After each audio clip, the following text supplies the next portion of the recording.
On today's episode of the John Campea Show podcast, how much is too much to pay for all the streaming channels that we have right now? Also, The Boys' highly anticipated spin-off series Gen V drops its very first trailer. Barbenheimer, Barbie and Oppenheimer lead the way to the fourth biggest box office weekend in Hollywood history. Speaking of Oppenheimer, did you know that they sold $5 million worth of Oppenheimer tickets because of people going to the theater and found out that Barbie was sold out? We're going to talk about all that and a whole bunch more. The John Campea Show podcast starts right now.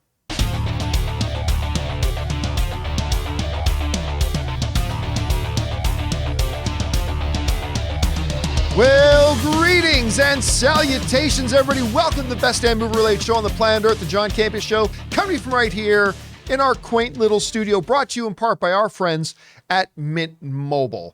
We are so glad that you guys decided to join us here today, where we talk about our favorite things in the world, movies, movie news, TV, and streaming, and all sorts of good stuff, not just giving you our opinions, but giving you information and context so you guys can form your own well-informed opinions, whether they're the same or completely different from ours. I'm joined in studio today by Ray Ora. Hey. We got Jonathan Voick over here. Hello, everybody. Chris Carr is currently on vacation in London.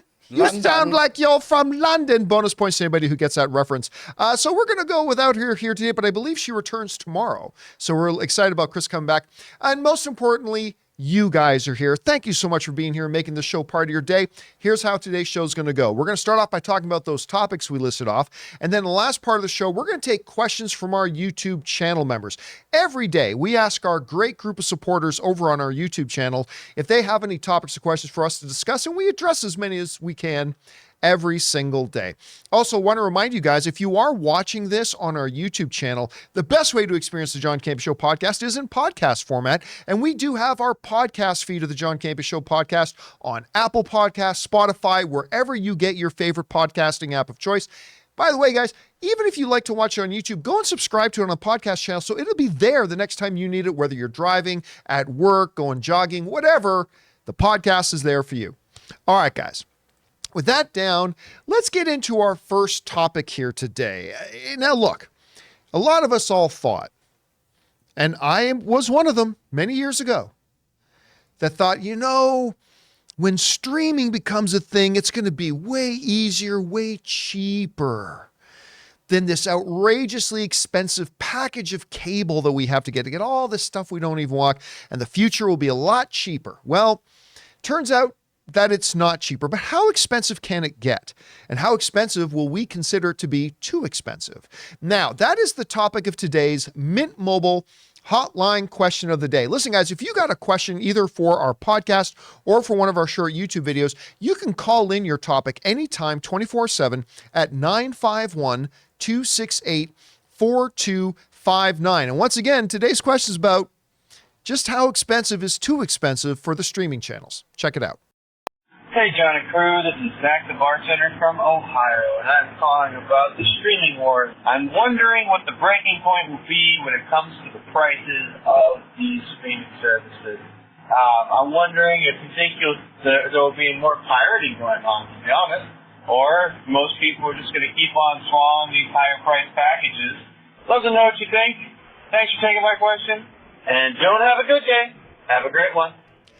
The cost of streaming is one that we have to talk about every once in a while because it feels like every other week, I know it's not literally that, but it feels like every other week that we're finding out, hey, Apple Plus just raised their prices, or hey, Disney Plus just raised their price. Ooh, Netflix just raised their prices, or Paramount just raised their price. Ooh, now Netflix removed the more reasonably priced tier. Whatever it is, it just feels like the cost of streaming is going up and up and up. And as a result, we're constantly asking the question, and you guys keep writing in about, hey, is this price increase okay? Was this price increase too much? All that kind of stuff. Now, look, when the streaming era really got started, when Disney Plus came out and Max got going, all that kind of stuff, we warned people, especially when Disney Plus launched.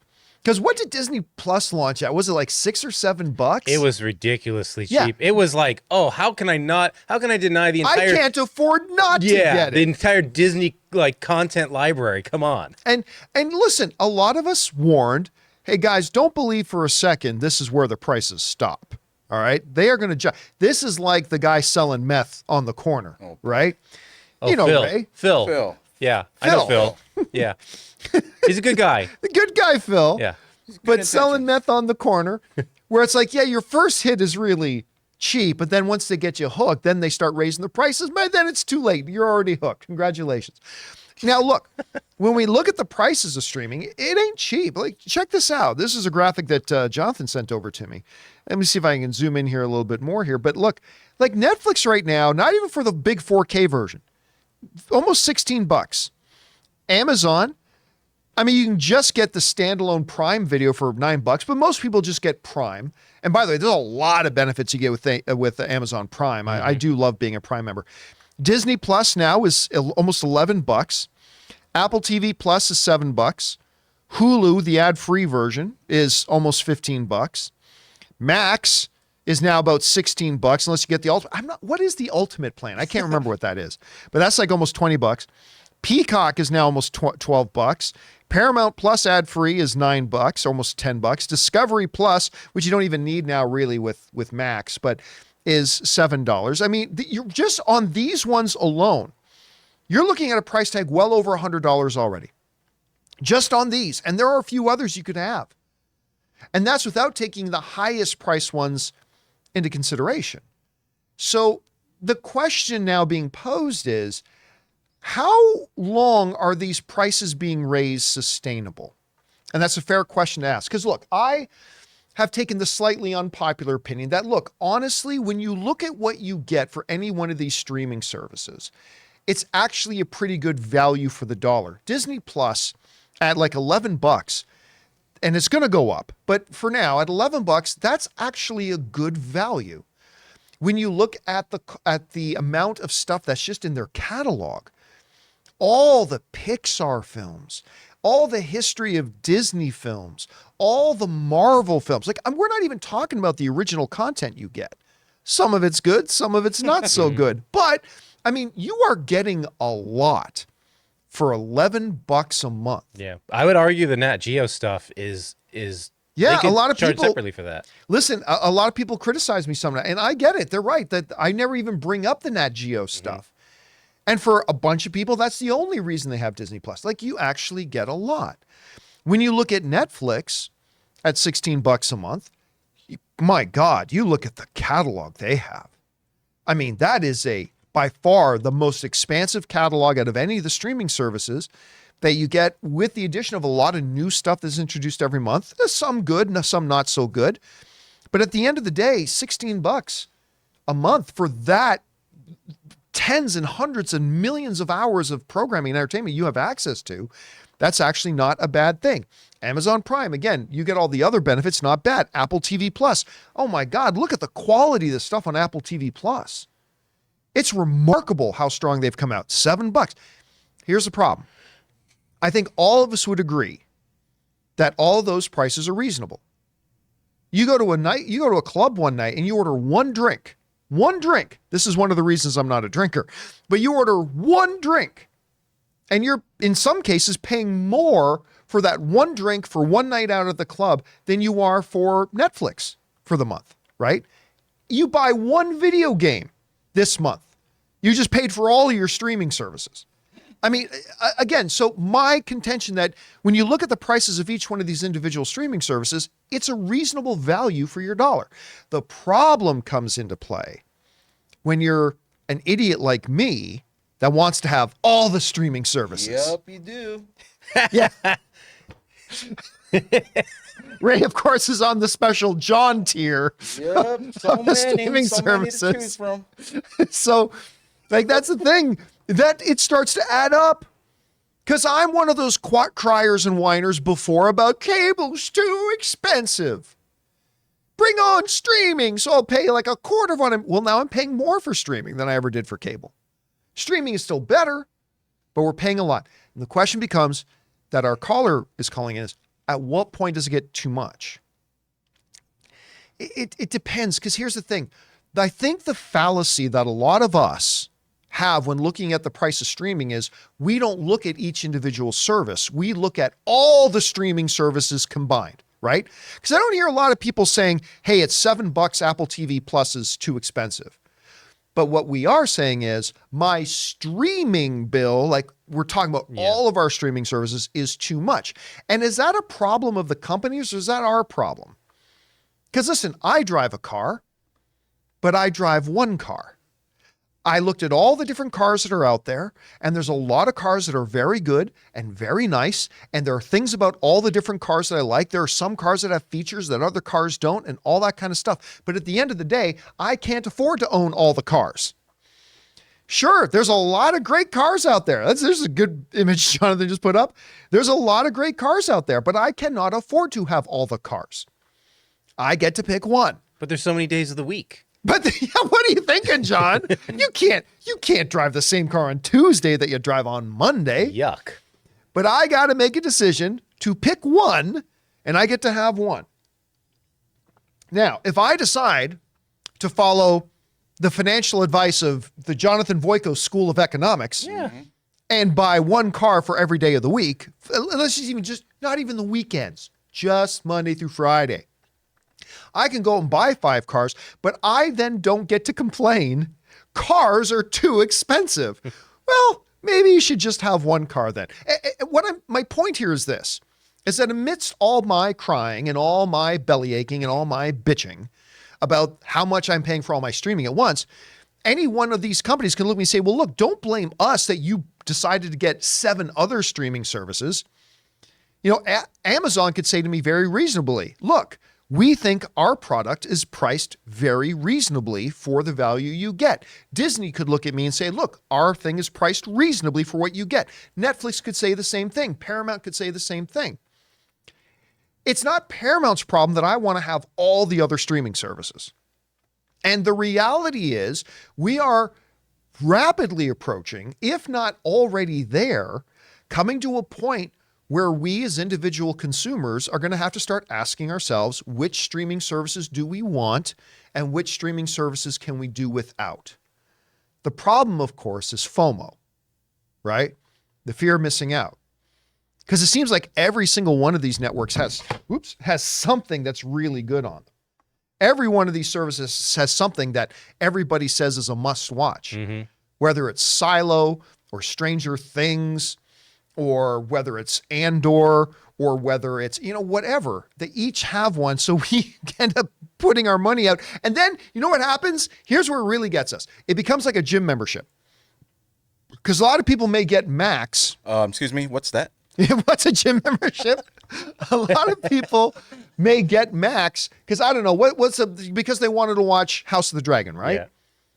Well, then they watch House of the Dragon, then it becomes like a gym membership. You just forget to cancel it. And then you think, it's only $10. I'll cancel it next month. And then before you know it, we open up Rocket Money, by the way, one of our sponsors, and we notice on our monthly recurring bills, we've got why do I have 15 streaming services I'm paying for? So the question to me is not really how expensive can they make these services? Because when you take it on a service by service basis, I still contend we're getting good value for our dollar. The question becomes, how long can we just, as consumers, just get all the streaming services when we at some point are going to have to get the point? And maybe we're getting to that point now that we are all going to have to start picking and choosing which ones we want and which ones we don't, just like the car we drive. You get to pick one. Now, fortunately, streaming is cheap enough that I don't think we only have to pick one streamer, but we're going to probably have to start picking the things we don't watch. Yeah. Like Ray, Yeah. Of all the services I pay for, which should I get rid of? Shouldn't I pay for that you watch? You know what? When I was there, I was surprised that you didn't have something, because I wanted to watch. What was it? Was it Peacock? Do you have Peacock? I have Peacock. Yeah, that's where I watch Parks and Rec and The Office and all that kind of stuff. Okay, what happened was Mario Brothers. By the way, the Mario Brothers movie is now on that's Peacock. right. Yeah. Reason to go back to Peacock again. I thought you didn't have Max, but then it was on something else. Yeah, okay, I have so Max. you do have everything. Yeah, which is stupid. I'm gonna have to start dropping a couple of things, I think. Yeah. I can't say for you, but okay. The limited streaming services that I subscribe to, let's say 3. I had 3 at the most. I took a hit 1 month, and I was like, why don't I have this money? And I looked at all of them, and I was like, oh, yeah, I don't watch anything on this, and I just took it off. I forgot which one it was. This is a bad example because I have no specifics. I used to waver with Hulu, But the only reason I have it now is because it's part of the Disney Plus package, the ESPN, Hulu, Disney Right. Plus. Yeah, And yeah. I'm grandfathered in, so And my rule is, if you question any of the streaming services, take it off. If there's even a question about it, that's But here's the thing, every single one of them has something that I really they like. in your head. Yeah, and for me, like even if you look at Paramount Plus, right? They've got all the Yellowstone universe stuff. They've got they've got the Star Trek stuff that I really like. Yeah. And speaking of Paramount Plus, I might have to re-up it again, only because I heard they're adding all the Ninja Turtle library to it. So, oh wow. yeah, like all the cartoons, the 87 cartoon. Well, and I would love to go through all of them. We should just basically call Ray's camera shot the turtle shot. I know. Okay, let me look at what's in that shot right now. Like where there's the shirt he's wearing, the toys on Getting the pumped, baby. Come on. Turtles are coming, man. I mean, turtles are coming. you make a good point though, because I was like, okay, but I want to binge the Mission Impossibles, and those are on Paramount. So Yeah, it's like they have these little things. They're just like, I don't know. Oh, guess what I did? I actually still have Paramount because I remembered, okay, I tried to cancel it the past weekend, but it said, no, don't go. We're going to give you 2 free months. There you go. And then I clicked, yeah, so I still have it. Yeah. By the way, every service I have, when I go to whatever service it is, Mm-hmm. streaming service, some other service, you go to cancel it, it's like, oh, wait a minute. Wait, we'll give you this buddy. great deal. My recommendation to everybody is go online and try to cancel every single and if service they you have. offer it, yeah. And see what deal the retention deal they'll offer you, because you'll probably get some good free Oh, I stuff. did it with Creative Cloud. For a year, I got to pay half price. I need to cancel my Creative Cloud then. You So know, it's the last step, and it's like, are you sure? Because we'll give it to you for like $25 for a year. And I'm like, okay, $25 a month? because it's half the. Because I'm paying like almost $70 a month. For I'm back Creative up to Cloud. the normal price because I went beyond the year now. But I That's should try saving it like again. $400 for the year. So on the weekend, I tried to add one more streaming service. It was Max, because I know they usually premiere like the or they have the DC animated movies. Yeah. You know how that War World is going to come out pretty soon, or if it I did, don't pay attention to it's the animated probably stuff. going to come out on Max. So I was looking. What I usually do is I go online and look for free trial with the streaming service. It turns out Max never gives free trials ever. I got a free trial when I first signed up for HBO Max. through Amazon. Through Amazon, someone said, "Oh, you get a 7-day trial," and I was like, "I'm gonna forget about it." See, when you said you were trying to sign up for, I thought you were going to get Sex Court TV. Oh. Wasn't that the one you're signing up for? Well, I already, yeah. Oh, of you already course. binged all 8 Yeah, seasons. of course. Okay, never mind. Sex You know, Court. baby. one thing that's cool that Apple TV does, it's not even if you buy something like a device now. If you own a device, they'll give you Apple TV for a year or something like that. Yeah, listen. Well, I first got Apple TV Plus because I bought an iPad, and I just got this thing in the email when I bought my iPad. Oh, by the way, you get a year of Apple TV Plus. I'm like, sweet, and they're turned out great. Anyway, guys, question is for you. What do you think? I mean, which do you own? Are you an idiot like me and have like every single streaming service? Have you already hit that point? Like I'm thinking we all need to get to where we're gonna have to start picking and choosing which ones we have. How much more can they charge before it comes to breaking point? And what do you think is a reasonable, still good value for your dollar per individual streaming services, not overall? What do you guys think? Let me know. All right. That down, let's move on to this, shall we? One of my absolute favorite shows on TV is The Boys. It's one of those few shows that far exceeds the original source material. Like a lot of people say, yeah, the movie's good, wasn't as good as the comic. Yeah, the show's good, not as good as the book. I actually think The Boys, I mean, Robert and I were talking about this before. I actually think The Boys far exceeds the greatness of the graphic novels, of the comics. The comics are great. The show's better. And I love it. Now, one of the things about The Boys, though, is that it is gruesome. It is hard R. It is gory. It is sexual. It is violent. And yet, the reason it's one of my favorite shows is that it's in that visceral package, right? But underneath it is great story, great characters, great dynamics, great dialogue. I mean, it's a wonderful, fantastic show that's also really, really gritty. Bring on the filthy. Well, they announced a while ago they have a spin-off series coming called Gen V, which is basically in the world of The Boys, but it's the university that Vought sends all the young up-and-coming superheroes to. It's the college, the university they go to. And we were told right away that this is going to be really in the vein of The Boys. It's going to be really hard R. A lot of the sexual exploitations that go on universities is going to be gory and all that kind of stuff. Well, they dropped the first full trailer today. And just the trailer promises all of that. Everything from literally a fist going through a guy's mouth to a girl. Our main character, I think her superpower is controlling her own blood and like using her own blood as a weapon. And there's a great line in the trailer. It's like, I made his dick explode, when the other girl says, tag team Dicksplosion, or whatever it is. Like, this is the show I wanted it to be. This comes to us, if you're not really quite sure what the basis of the show is, this comes to us from The Verge, who write the following. Gen V focuses on the lives of a number of students matriculating at Godolphin University School of Crime Fighting, Vought's school for people gifted with superpowers after being exposed to Compound V.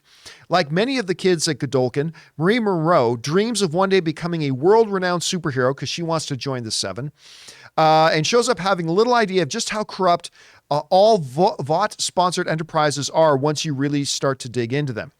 At first, it's easy for Marie to get a sense that Godolphin might be good for her in the same way that it seems to be good for mass manipulator Emma Meyer, shapeshifter Jordan, and empath Kate Dunlap. But once popular, I don't know how to say this, ferrokinetic, Ferrokinetic, Andre Anderson, yeah. Invites Marie into his social circle and the life of drug-fueled partying that comes with it. She starts to realize what a dangerous situation she's in, one where her power to manipulate blood will probably come in handy. And listen, sounds good to me. I loved the trailer.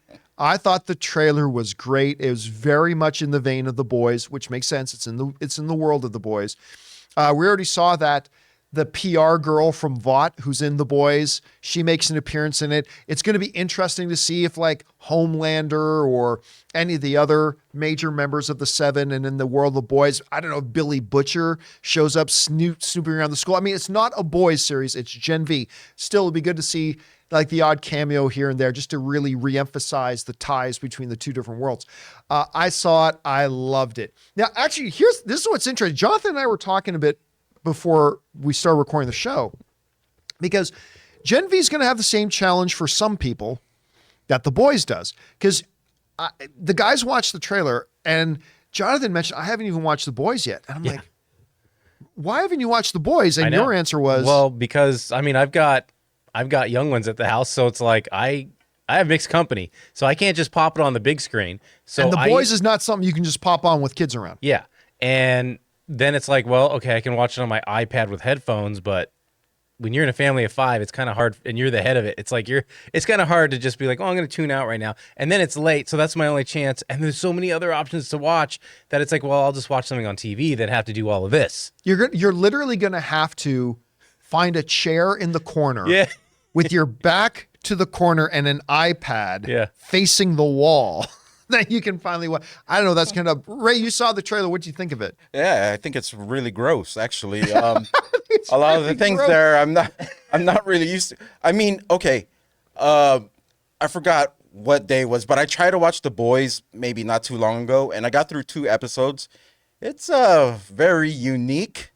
It's gory. It gets straight to the point. You guys always warn me about it. I mean, some days I'm okay with that humor. Other days I just can't do it. You know, I'll wait for the next day where I feel like watching like that sort of grotesque, like just gruesome stuff. Yeah, not even gruesome, but it's just very what do you call that? Where it's like just like like I can't figure out the word right now, but so you didn't even see the episode where the one hero shrank down to a tiny size and crawled up the guy's pee hole and then expanded to full size. I'm gonna look that one up because I might skip that one. That might be a skipper for me. Did you weren't here the day? Yeah. That Chris and Aaron did the reaction to that. Yeah, because you guys were in there, and I just heard from out here. I was like, oh like my God. If you want to get if you've never seen The Boys, you want to get a sense. Just watch that one scene. That'll give you a sense for just how far. Well, literally somebody crawls up another man's pee hole and then expands himself to full size, blowing the guy up. Yeah, it's and I mean, that's how far they will go. And it is kind of like I mean, I've seen bits where you're like, well, I like that character, and they didn't just die like, oh, I got shot and I'm dead. It's like they get torn apart, and you're like, but I like that character, and I have to watch them get torn apart. It can kind of like tear at your heartstrings. Death scenes in The Boys are gruesome. Like they're real gruesome. Even when somebody like Stormfront survives it, it's gruesome. I mean, and it looks like Gen V is going to follow in those footsteps, and I cannot wait to watch this show. I don't know what that says about me, but I cannot wait to watch this show. All right. Guys, we still got to talk about all things going on with Barbie and Oppenheimer and the box office and incredible success. But before we do, we're going to take a quick second here and thank one of the sponsors of today's episode, my mobile service provider, and they absolutely should be yours. Guys, what are you doing if you're not with Mint Mobile? We want to thank a sponsor of this video, Mint Mobile. From the gas pump to the grocery store, your utility bills and favorite streaming services, inflation is everywhere. Seriously, make it stop. Thankfully, there's one company out there that's giving you a much-needed break. It's Mint Mobile. As the first company to sell premium wireless service online only, Mint Mobile lets you order from home and save a ton with phone plans starting at just $15 a month. You guys know that ever since I switched to Mint Mobile, I've been saving almost 70% a month over my old phone plan. For people looking for extra savings this year, Mint Mobile offers premium wireless for just $15 a month. By going online only and eliminating the traditional cost of retail, Mint Mobile passes the significant savings on to you. All of their plans come with unlimited talk and text plus high-speed data delivered on the nation's largest 5G network. Use your own phone with any Mint Mobile plan and keep your same phone number along with all your existing contacts. Switch to Mint Mobile and get premium wireless service starting at just $15 a month. To get your new wireless plan for just $15 a month and get the plan shipped to your door for free, go to mintmobile.com/Campea. That's mintmobile.com/Campea. Cut your wireless bill to $15 a month at mintmobile.com/Campea. And thank you to our friends at Mint Mobile for being my mobile service provider. They should be yours too. And for sponsoring this episode of the John Campea Show podcast. All right, guys. With that down, let's get on to this, shall we? What a weekend at the box office. We had two films that both didn't just beat box office projections, utterly destroyed their box office projections. Many people, including myself, underestimated the power of Barbenheimer. It's not just a weird word, ladies and gentlemen. It is a straight up phenomenon. Yep. They estimated Barbie was going to make anywhere between $85 and $100 million, which already would have been a smash success. That movie made, the initial report was 155. That has now been updated to $162 million. Wow. At the box office domestically. Because remember, whenever we talk about opening weekend box office, you're always talking about domestic numbers. You don't talk about international numbers because every movie opens in a different amount of territories. You can't do an apples to apples comparison. But opening weekend alone, movie made $162 million. As Ray Ora pointed out earlier today, that means on its opening weekend domestically, Barbie made more money than Shazam 2 made in its entire global theatrical run. And by the way, talking about domestic US numbers, in its opening weekend alone, Barbie made more money than Fast X did domestically in all of its theatrical run. Think about that. In all the weeks that Fast X played in United States theaters, Barbie made more money in a couple of days than Fast X did in its entire theatrical run domestically, and made way more money in its entire theatrical run, like just in its opening weekend, than The Flash did. The Flash ended up making, in its grand total in U.S. shores, made about $102 million in U.S. theaters. Overall, Barbie made $162 million in its first couple of days. And Oppenheimer destroyed its expectations as well. They were projecting Oppenheimer to make $40 to $50 million in its opening weekend, which would have been great for a 3-hour, non-action, non-franchise, talking period piece biopic. The movie destroyed those expectations, making $82 million, which, by the way, I'll see if I bring this up here. Yeah, I can. It made it the number one opening weekend for any Christopher Nolan film ever that didn't have the Batman in it. beating out films like The Prestige, which made $14 million on its opening weekend. Inception, which was his biggest non-Batman film, which opened to $62 million opening weekend. Interstellar, $47 opening weekend. Dunkirk in 2017 made $50 million in its opening weekend. Tenet made $9 million. You got to put an asterisk beside that. We understand there were extenuating circumstances, but still, $82 million for Oppenheimer, which, by the way, I got to still marinate on this a little while longer. It might be his best film. And it might be the best film of the year.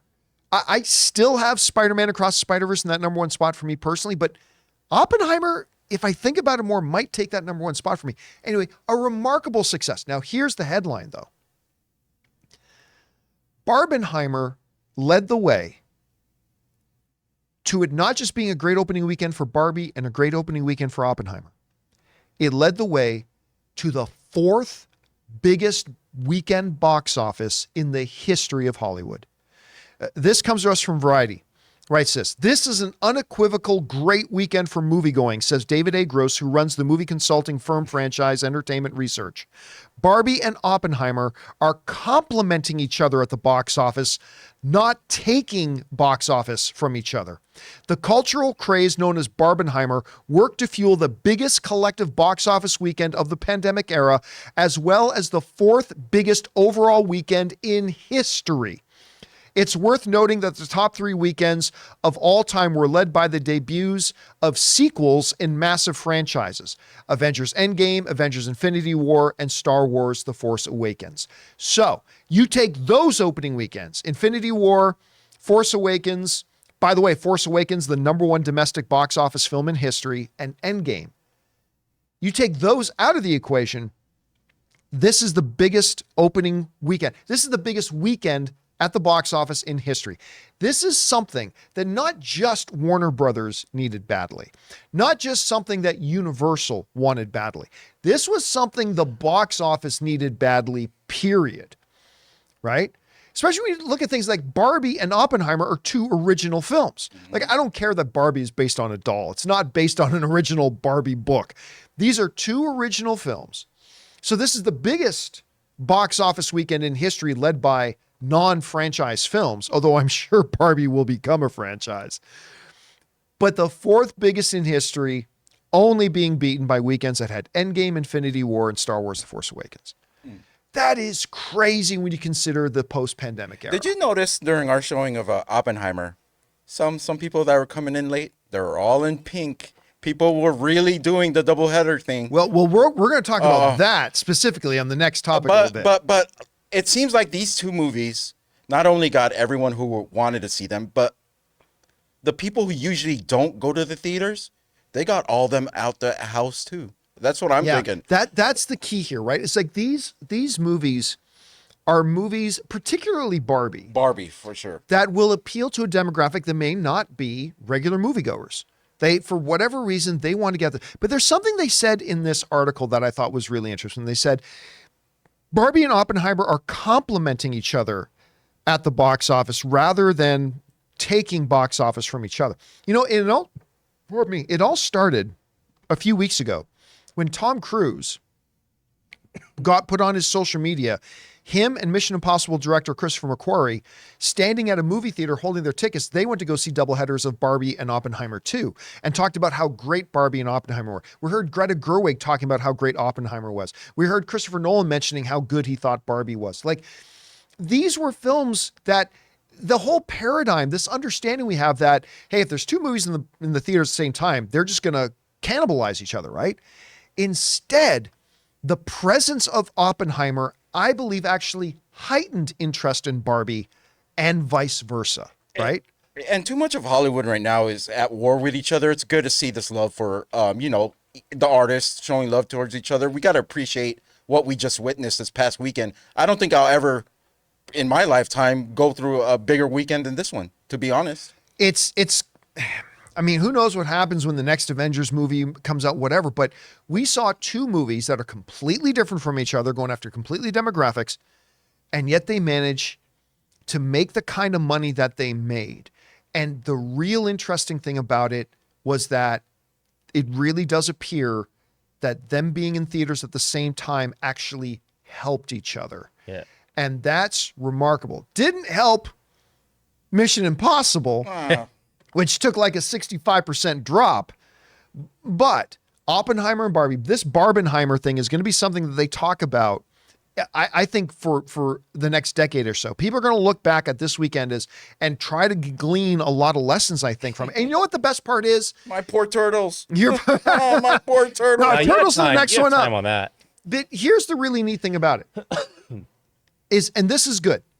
One of the best things about it is they're both really good movies. I mean, Oppenheimer, I think, is the better movie. But Barbie, while it's not going to end up in my top 5 favorite films of the year list, it's a very good, smart, fun, funny movie. And it's always great to see original, quality movies get rewarded with box office success. And to a success that the whole theatrical industry really, because, you know, we got strikes going on right now, actor strike, writer strike. I'm sure the movie theaters are worried a little bit. You had some movies like Flash and whatever underperforming and blah, blah, blah. But this led to this weekend, man, and everybody's got to be thrilled. So it's going to be really interesting to see what kind of legs both these movies have. I was thinking the same thing because next week there's only Talk to Me and Haunted Mansion. Oh, and a special screening on Saturday of Turtles. Yeah, but I mean, not a lot of people get to go to that. Yeah. So I think I'm wondering, what do you think of the drop-off? Oh, well, listen, you know what ain't going to cause a drop-off? Haunted Mansion. No. I'm going to see Haunted Mansion on Thursday. I know, and you guys had to give me It could just be a 50% drop-off on these. I don't think it's going to be... Yeah, I actually 60 or think 70. because, listen, a lot of people went to go see Barbie and couldn't because it was sold out. Oppenheimer is an adult film, right? The older audiences don't tend to necessarily rush out opening weekend like a bunch of the younger audiences do. Can you imagine if so you get it we could see inverse? a lot of people going to go see it for the first time next weekend. Yeah, I'm thinking like a flip on that, right? Yeah. So... And there's going to be repeat business because I heard a lot of people saying, I can't wait to go see this again. For example, my wife right now is actually, as we speak, is probably in the theater watching Oppenheimer right now. Oh, okay. She couldn't go this past weekend, but she's going to go this week. So it's going to be really interesting to see what kind of numbers they hold next weekend. All right. With that down, guys, let's kind of stay on the topic of Barbenheimer a little bit, because this is really interesting.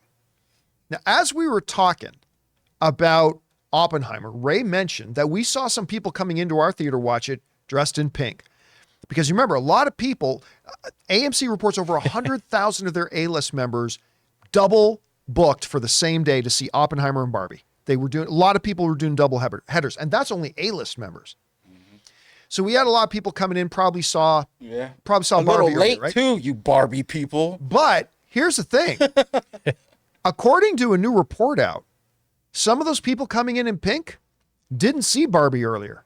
Oh. They went to go see Barbie, but couldn't because it was sold out. Because according to a new report, and I'm going to be reading this from IndieWire, Oppenheimer made over $5 million in ticket sales just from people who couldn't get in to see Barbie. This is what they write in IndieWire. Barbenheimer double features were only the beginning. Disappointed by sold-out shows, hundreds of thousands of Barbie fans turned to Robert Oppenheimer for comfort. The result? I'm sure it worked. I'm sure it worked. An extra $5 million at the Oppenheimer box office.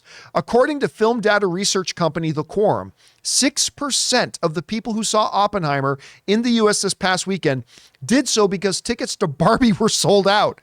Oppenheimer drew 83, it was actually 82 point something, anyway, million dollars domestically. So $4.98 million is attributed to Barbie leftovers. Oppenheimer made $93.7 million at the foreign box office as well. Okay, so this is another great example of having two different movies going for two different, can actually benefit the other. A bunch of people wearing pink went to go see Barbie, found out, because listen, nobody expected all the screenings to be sold out, okay? Even I thought Barbie was going to be a hit, but I thought it was going to make around the $90 to $100 million opening weekend, which is still an amazing success. It stole like 50% more. So a lot of people, I'm sure, went to the theaters thinking it's not going to be a problem to get a seat, but they went to the theaters and found out there was no room at the inn. But we got a manger over here. If you show an Oppenheimer, if you want to go stay in the barn, And then people went to go see Oppenheimer. And I'm sure they ended up being thrilled because Oppenheimer might be the best film of the year. So, I mean, I just found this to be very, very interesting. I think you made a good point. If the movie was that gained the over from the Barbie sellout was bad, then it would be a bigger story. Like, oh wow, they went to go see a bad movie. Yeah, they got to see a Nolan film. They got to see a great movie. And also, I wonder how much the app downloads jumped up because of this. Huge. Actually, there was a story in Deadline today about how AMC, I mean, there was others as well, but just for example, AMC's app had like record number of downloads since its opening because of Barbenheimer. And it still blows my mind every time we go to the Tyler and we're walking in for our movie, the line at the ticket line, like people still walk up and just... You know what? That is the craziest thing to me. Every time I see a ticket window, I think nobody uses ticket windows anymore. They do. And then we go... Every time. But But there's you know still what? line of people using the ticket counter. I do see the demographic as in, like, I understand. Like, it's the younger. The ones that are, like, after but you'd school. think they'd be more into They don't using have no the apps. debit cards yet. It's like high school kid. You know what I mean? So I wasn't understand. You don't think long- high school kids have debit cards? Well, I didn't. Did you? Yeah, but you were a teenager in the 1940s Yeah, or something like okay. that, right? It's been a while. I- well, you got teenagers in Yeah. the house, right? Does any of them have their own debit cards? Well, they have what they're called step cards, so they're like prepaid. Right. And Okay. it kind Yeah, of gets fair them enough. into like, oh, this is how you can kind of make actions and stuff like that. Well, my 18-year-old has a bank account now, so Oh, okay, obviously. yeah, see? But like the minors have like what's called a step card. Okay, so maybe so you got a point there, right?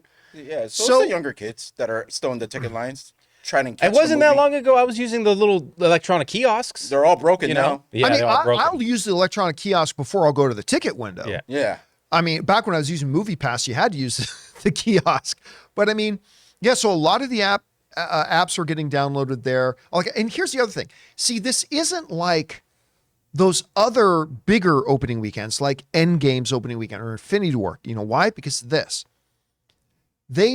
theaters knew that they were going to get overrun with people when Endgame was coming out.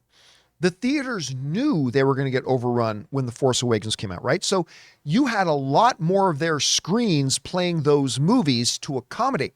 The movie theaters did not know this many people were going to go see Barbie. And this is one of the few times that I'll say, if they had had more screens, Barbie maybe could have made 175, 180 million opening weekend. But they just simply, nobody knew it was going to have this big of a turnout. Yeah. Which, you know what, Jonathan, to your point, maybe so many people getting turned away from Barbie will speak to how maybe big the second weekend might be. Yeah. You know, so There's still going to be an inverse relationship because you either had people that got into Barbie. They didn't have time to do the double feature because that's a huge time, like cost of time. So they're going to go see Oppenheimer the next week. And then the flip side, you didn't get to see Barbie. Yep. You're going to go do that. I also would make an argument that MI2 is not going to have a terrible weekend 3 because now the rush went out to see these two, and they might be like, we never got to see Dead Reckoning. So it might get a small bump still. you mean MI7? 7, yes. You know Yeah, what's- but I mean it's already taken a big I know. drop. Huge drop. It's because people now want to see these films. It's just like me. I mean, I'm being silly here when I say I didn't want to slum it, but I didn't want to see it in laser. I wanted to see it in IMAX, Yeah, or a I lot wanted of- to see yep. it in Dolby Cinema. Yeah, a lot of You people have have been to. saying that. I'm just saying, like, the two showings we went to, different theaters, different companies, Barbie and Oppenheimer. The saddest people that we saw was all the workers there because they knew it was going to be. So let's not try to give those workers a hard time. You know, they're going to have they had a really rough weekend. These are the I'm pretty workers sure. in the back. They're like, But they you gotta needed it. snap out of it. They Yeah, needed they this needed weekend. Yeah, I for mean, sure. they Christopher sold out of Nolan, the thing I order. So Christopher Nolan and Margot Robbie, they needed to deliver because they needed the work, man. They really, really did. Yeah. All right, guys, listen, we're now going to move on and start taking questions from our channel members. But before we do, I mentioned them a little bit earlier, another sponsor of today's episode of the John Campea Show podcast. They have saved me on several occasions, the great folks at Rocket Money. We want to take a second to thank a sponsor of this video, Rocket Money. Rocket Money is a personal finance app that finds and cancels your unwanted subscriptions, monitors your spending, and helps you lower your bills all in one place. And for me, Rocket Money's been a godsend. I've told you the story before about how I found out that I was still paying a gym membership from when I was still living in Burbank, California 2 years ago. And just recently, I had completely forgotten that I was subscribed to multiple music services with different apps. Rocket Money identified the ones I wasn't using and helped me cancel my subscriptions super easy. And I'm not alone. Over 80% of people have subscriptions that they've completely forgotten about, and chances are you're one of them. Like that Stars app you use just to watch one show, or that free gaming trial that you never got around to canceling. Rocket Money will quickly and easily find your subscriptions for you, and for any that you don't want to pay for anymore, just hit cancel, and Rocket Money will cancel it for you. It's that easy. Rocket Money also helps you manage all your finances in one place and automatically categorize your expenses, so you can easily track your budget in real time and also get alerted if anything looks off. So stop throwing your money away, cancel unwanted subscriptions, and manage your expenses the easy way by going to rocketmoney.com/Campea. That's rocketmoney.com/Campea. rocketmoney.com/Campea. And thank you to our friends at Rocket Money for sponsoring this episode of the John Campea Show podcast. All right, guys. With that down, let's get over to our channel members' questions here. Jonathan, what do we got up first? All right, we were literally just talking about this, but Alan writes, Happy Monday, Campy crew. I heard about Mission Impossible's drop due to Oppenheimer and Barbie's huge box office. I feel that Oppenheimer and Barbie can have good legs in the next couple of weeks. Do you think that Mission Impossible may struggle due to their success? Thanks. I think Mission Impossible, look, nobody agreed with me when I said I don't think Mission Impossible is going to be $1 billion film. And it's not because Barbie and Oppenheimer were opening after. It's because no Mission Impossible film has made $1 billion. Now, this Mission Impossible film, Mission Impossible 7, is great. And it deserves big box office success. And I thought it would have more than normal because of maybe some momentum coming off the huge hit that was Top Gun Maverick. So I don't know. I also hesitate to say that it had a big second weekend drop off because of Barbie and Oppenheimer. I mean, yes, certainly there are going to be a number of people that if Barbie and Oppenheimer were not in theaters, they would have gone to see Mission Impossible for the first time, maybe second time. But I don't know. It's going to be a struggle for Mission Impossible moving forward. I mean, it's just not going to get, I mean, I still think it's going to come into the $600 million range, $700 million range. But yeah, it's not going to get anywhere at that $1 billion mark. All right, what's next? Red One Real Talk writes, I'm a big fan of 20th century period pieces, so to say I was stunned would be a disservice to the brilliance of Oppenheimer. This film was epic in ways I could never expect. This movie exceeded my love for Spider-Verse and delivered the payoff I've been waiting for as a film fan. One of the things I mentioned in my out of the theater reaction was just stunned. But I meant stunned in almost the literal way. Like, I didn't, like I was at a loss for words. The movie is so powerful. It's so well told. I'm not normally a big fan. I mean, there are exceptions, but I'm not normally a big fan of stories that tell it very non-linearly, right? Like they jump between periods, time periods all throughout the movie, but they do it. Christopher Nolan does it so fluidly that it feels like just one string of consciousness. And by the time this movie ended, I was just like, what did I just watch? Like it really is Christopher Nolan at the absolute height of his power. I am suddenly now, we always can't wait for the next Christopher Nolan movie. By the way, that little report that we did last week about the possibility, like him basically telling the world he wants to do a James Bond film. Oh my God, now I want that more than that. It might be the first Bond film I watch. I mean, I'm telling you what, you get Christopher Nolan do a Bond film now, I just don't even know what the limits of the possibilities of that movie would be. All right, what's next? Red One is back. What did you think of the musical numbers and choreography in Barbie? I'm holding out hope that I'm Just Ken gets an Oscar nom or live performance. The Gauze was a pure delight in this. I guarantee you it'll get an Oscar performance. Whether it gets a nomination, I don't know. Like ever since Celine Dion's Ashes didn't get a nomination from Deadpool 2, which it not just should have been nominated, it should have won.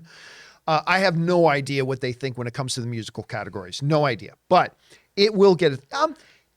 I really like the musical numbers, although I will say that one of the problems I had with Barbie was I did feel, unlike Oppenheimer, which was basically a 3-hour movie, Barbie's not that long of a movie, but it felt like it was too long for what it was. I felt like it was a movie that should have been tightened up, and maybe one of the musical numbers could have been sacrificed. Some scenes were longer than they needed to be. I just felt like that was a movie that could have been tightened up a little bit more. But overall, I did enjoy the musical. Will it be enough to get a nomination? I'm Knuff. Never mind. But what's the song? What's the name of the band that sings, I wanna push you around? Who sings that again? Is it Matchbox? No. It might be Matchbox 20. I can't Ray remember. asked me earlier. That's why he's looking at me, and I was like, "Who cares?" I can't because- remember. Have you seen Barbie yet? No. Oh okay. my, the performance of that in it killed me. Anyway, all right, what's next? All right. Kayak writes, so last week I went to a secret screening at my theater, and it turned out, it turned out to be Nice. Barbie. Me and my fellow audience members didn't choose this movie and didn't pay for it, as it was one of the perks of our loyalty program. Do such screenings count to overall box office? I don't think so. Well, okay, let's put it this way. It depends on if it functions the way like AMC A-List. So like when you use a membership like AMC A-List, you actually don't pay for the movie ticket, right? You just pay for your monthly membership. Then what happens is the movie theater treats it on the books like basically an $11 movie. Like they take whatever the national average is for a movie ticket price, which I think right now is about $11 is the national average. So they count it on the books as an $11 movie ticket sale. And then they send, the cut to the studios that they get, the 70% that they get, all that kind of stuff. So that's how they factor it in for box office purposes. As a free perk to a loyalty program, I'm not really sure. I mean, obviously it's an insignificant amount because there'll probably be a very, very, very small amount of screens that did that. So I'm not really sure. It could be, depends on what loyalty program it is and how they function it. All right, what's next? Adam writes, can a whole movie be filmed in IMAX, or is it only intended for large set pieces? Yeah, there have been movies shot entirely in IMAX. Yeah. So yeah, absolutely they can. It's not easy, but you can do it. And IMAX cameras have gotten smaller. It used to be these giant honking things. They're still much larger than regular cameras, but it's a little easier now. All right, what's next? Ulatan writes, how much does it look and feel of a film effect for viewing experience? For me, if picture quality seems too polished, it would take me a while to get engaged in viewing experience. Is this a cinematography decision? I find myself more attracted to grittier, grainier pictures versus really clean imagery.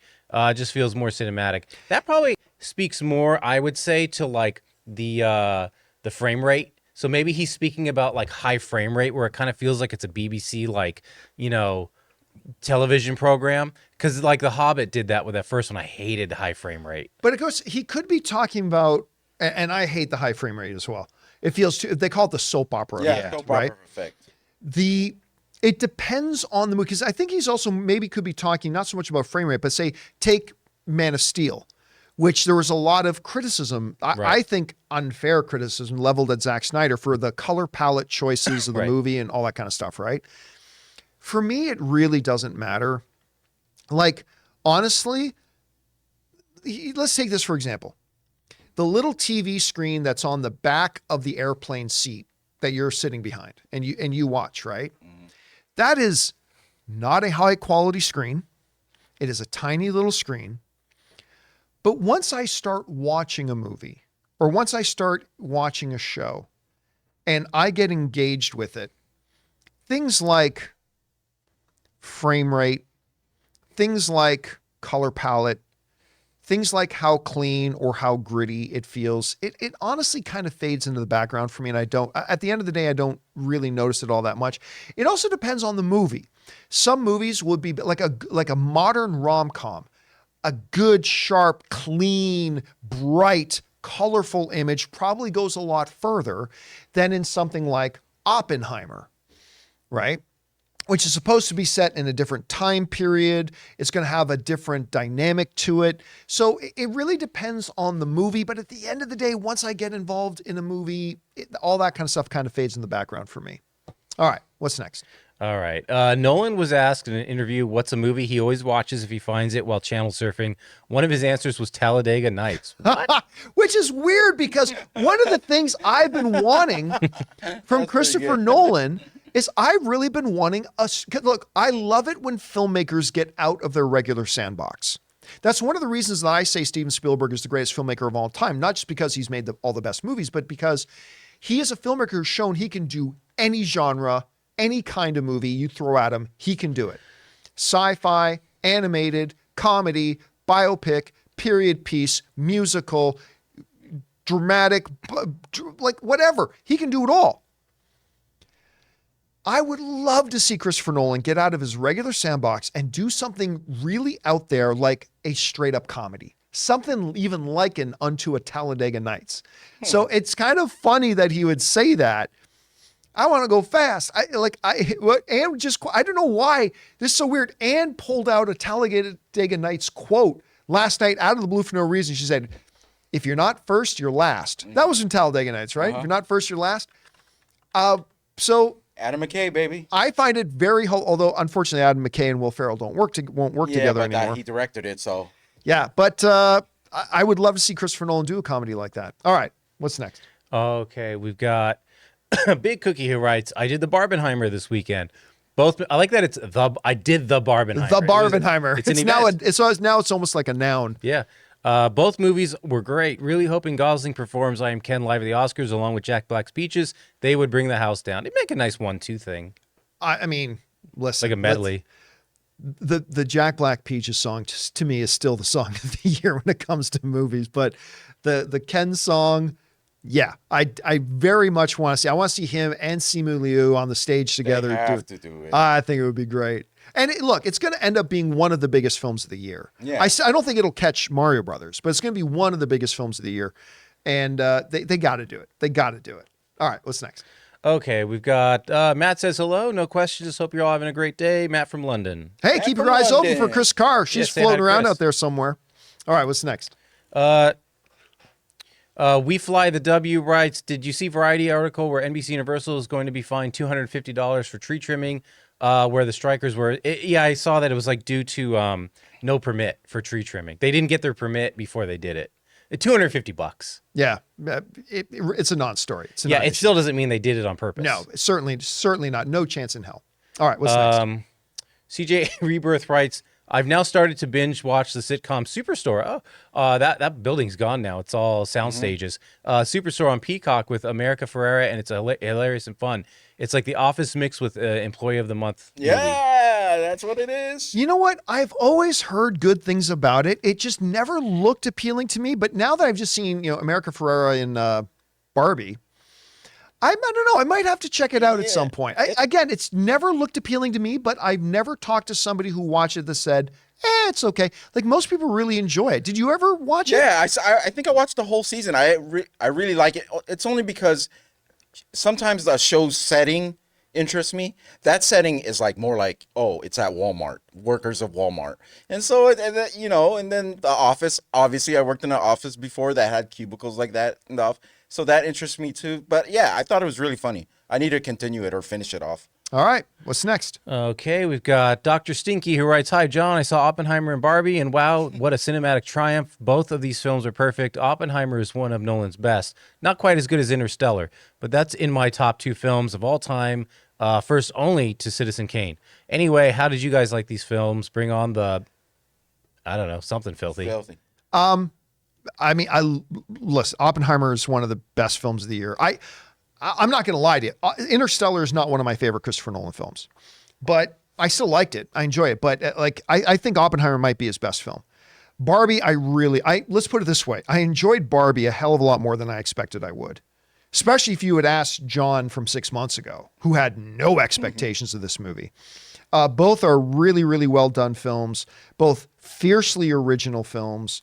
They're very, very different from each other. I had an absolute ball at the movies this week. I mean, really, just an absolute ball. Listen, here's an unexpected consequence of watching Barbenheimer. Having had such a good time at the movies, it has actually elevated my excitement for this Saturday when I am actually going to watch the Teenage Mutant Ninja Turtles. Yeah. And Jonathan, you should come too. I honestly would like to experience that with Ray. Maybe we should see if we can still get a ticket no, for you. There's for that. still a bunch of tickets. We'll talk about it after. We'll talk it after. We'll talk about it afterwards. But yeah, everyone, we got a whole row to ourselves. That's right. We still have a back row behind us. Hey, dude, that's going to be a great day because not only are we going to watch Teenage Mutant Ninja Turtles, we're going to have pizza. we're then going back to our place to have a little impromptu Ray birthday Teenage Mutant Ninja Turtles theme party. And then Gaethje versus Poirier You got a little fight in the evening. And that card, it's a UFC for anybody who doesn't care. That card is... Who won the first one? I believe Poirier won. Was it by knockout? No, I don't think it was by... I could be wrong. I think it was by decision. But like Gaethje became a much better fighter after that fight. That's and gonna so be a is hell of a Poirier. fight. That's going to be a hell of a fight. Those are two of my favorite fighters. Those I cannot wait guys to watch. aren't afraid to show what they're made of in the ring. Oh, I no, mean, and in the listen, octagon. like here's the thing. Gaethje is a maestro of violence, right? The only fight he's really lost, especially in the last X number of years, was to the greatest fighter of all time in Khabib Nurmagomedov. And so is Poirier. Poirier lost to him too. But Poirier is a much slicker, more technical fighter as well. But the two of them can absolutely just stand in the middle of the ring, throw down gloves, and drop bombs on each other. These two guys respect each other. I cannot wait for this fight. And I don't even know who I'm cheering for. Like, it's going to be a great fight. All right, let's get to two more. What's next? All right. Dr. Stinky writes, "Hey, John and crew, how did you like the Marvels trailer? I thought it looked kind of blah. What? I'm kind of worried about Marvel right now. Anyway, love y'all. Bring on filthy." I am the same and different from you. I am also not feeling a lot of excitement for the Marvels, even though I love Ms. Marvel and I enjoyed the Captain Marvel movie. I'm not super excited about it. But I thought it was quite a good trailer. I thought it was a great trailer. I watched it this morning for the first time, Yeah. and I was like, I love it the got energy me more in it. elevated. Yeah.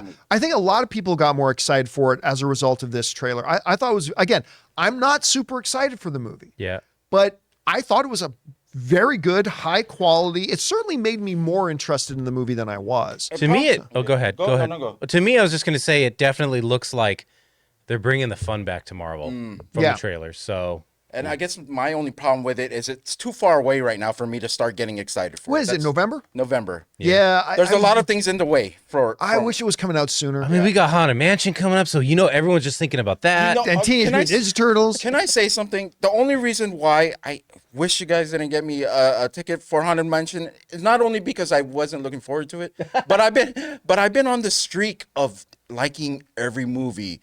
Please, Haunted Mansion, be good. I want to like you if I'm going to go see you. I'm not going to lie. I don't have a lot of high hopes for Haunted Mansion. I hope I'm wrong. I hope I'm wrong. I hope too. we go in there because it's got Rosario Dawson. It's got some of my favorite people. You got Rosario Dawson. You got Owen Wilson. You got Danny DeVito. You got why am I freezing on the dude from Atlanta? No. Tyree? No, not Tyree Henry. No. The other guy? I don't. Why am I freezing on his name? not He childish. was in Glass Onion. No, not Glass Onion. He was in the first one. He was in Knives Out. I'll have to look it up. Yeah, please look it up. Or Ray, look it up. The name. I love this guy. Why am I freezing on his name? Anyway, all right, what's next? All right. Hi, it's from Dad Jokes. Hi, John and crew. It's Monday a.m. and I thought I'd go to see Barbie on my own tonight, and all the showings are still booked other than the front row. Wow, this movie's gonna make the money. I mean, I couldn't even go.